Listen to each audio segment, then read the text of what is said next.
Assalamualaikum warahmatullahi wabarakatuh. Kami dari kelompok 5 akan menyampaikan presentasi tentang kerjasama dalam bisnis syariah. Yang pertama yaitu pengertian kerjasama dalam bisnis syariah.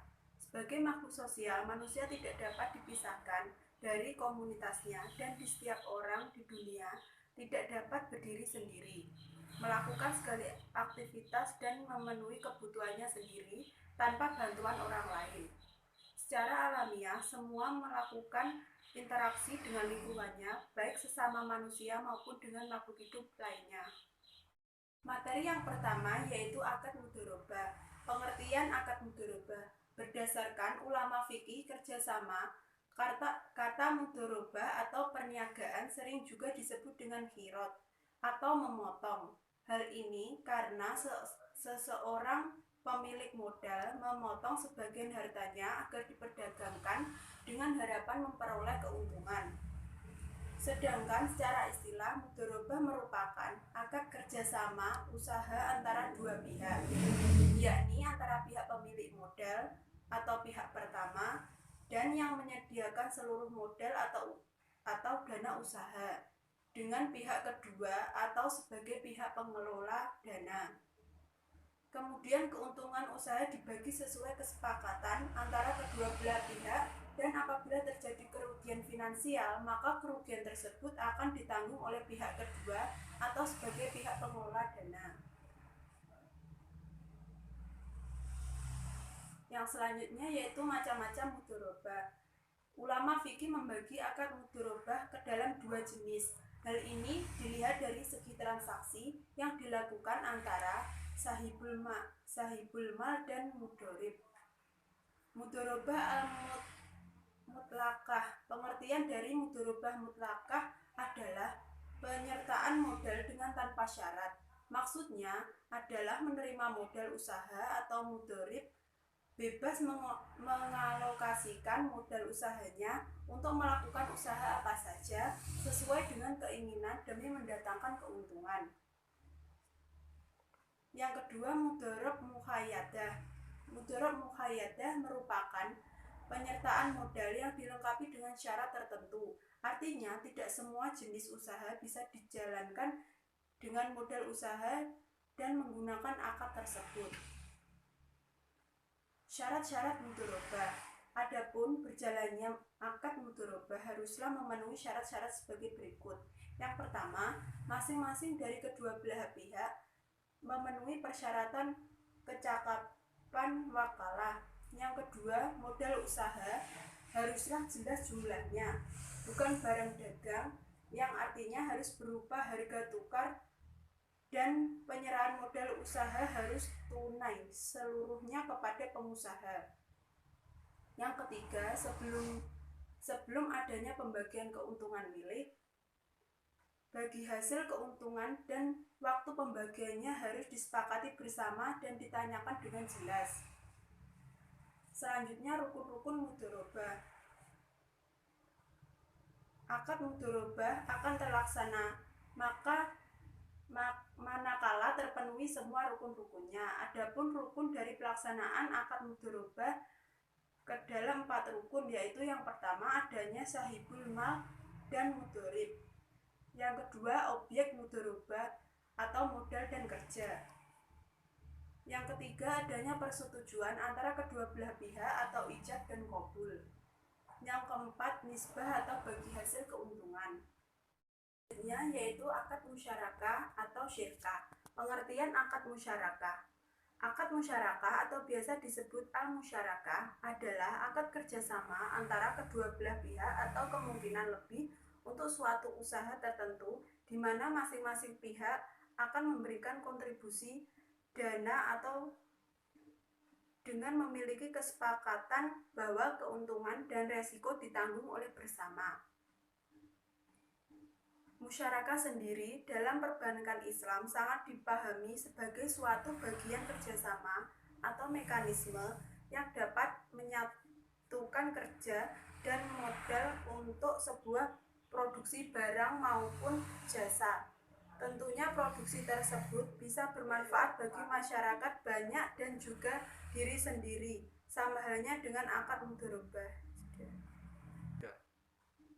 Dasar hukum musyarakah yang pertama yaitu Al-Quran, yang kedua Al-Hadis, yang ketiga yaitu ijma.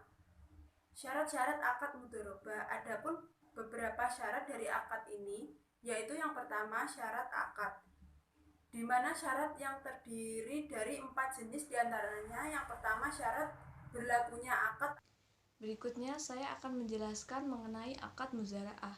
Akad muzaraah sendiri adalah akad yang terjadi di bidang pertanian, yaitu antara pemilik lahan akan membiarkan seorang petani menanami lahannya tersebut dengan syarat bagi hasil setelah panen.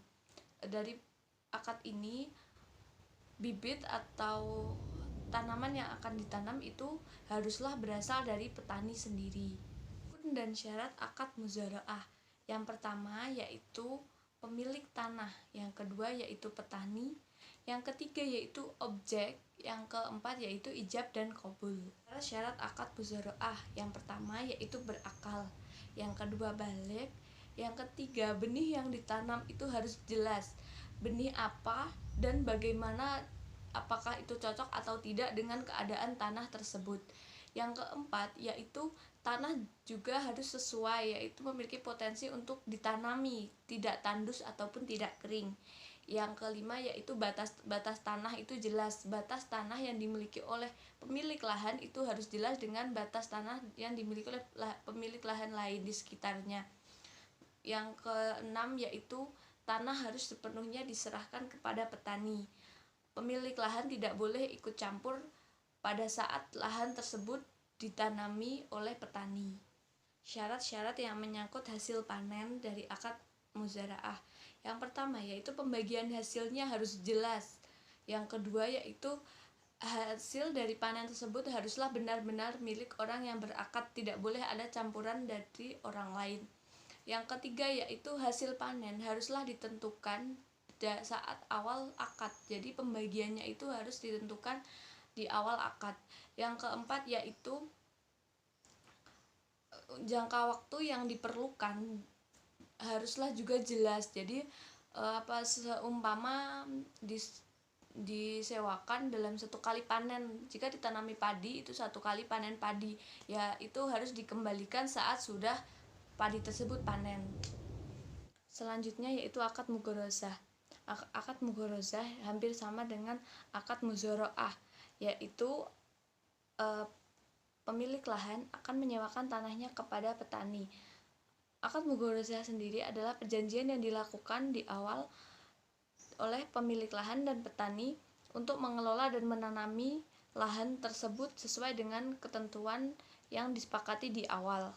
Mugharozah ini pembagian hasilnya itu bisa dilakukan di tengah-tengah, maksudnya tidak harus di akhir tanah tersebut disewa. Apabila tanah tersebut ditanami pohon, misalnya pohon yang berbuah, itu nanti akan ada kesepakatan bahwa si pemilik lahan juga boleh memetik buah tersebut dengan ketentuan di awal. Dan tanaman yang ditanam itu haruslah tanaman yang halal dan tanaman yang bisa menghasilkan manfaat lah, dan bukan tanaman palawija.